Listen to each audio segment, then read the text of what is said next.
Back in Lahore, and I've decided to make something today. I'm going to be using all the ingredients that are lying at home because I haven't been out grocery shopping.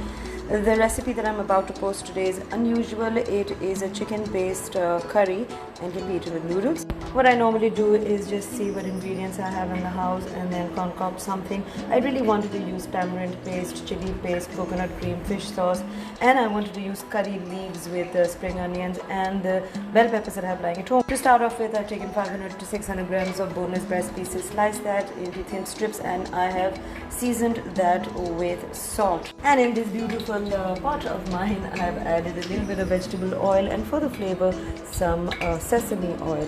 The next thing that goes in is the white onions. I've got about 2 white onions, 10 to 12 curry leaves, and 2 medium-sized spring onions. I'm just going to saute that. Just a sprinkle of salt so the onions cook faster. And in the meantime, let me show you. I have tamarind paste, chili paste, coconut cream, fish sauce.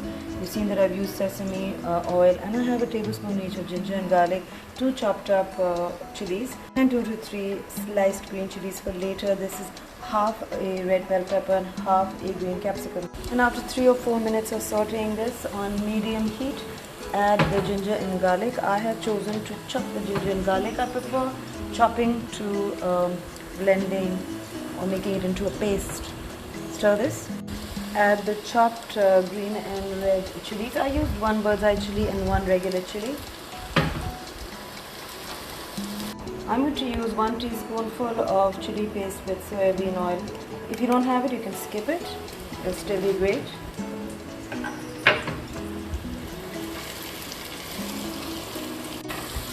Saute it, making sure that nothing burns.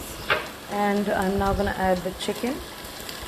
All this is being cooked on medium flame, guys. It's not a stir fry. Saute this.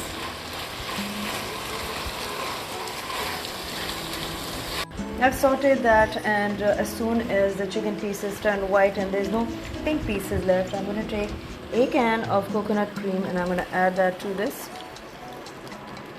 Just add some water into the can and pour it in so you don't waste. Adding a chicken stock cube to this and just 1 teaspoon of fish sauce.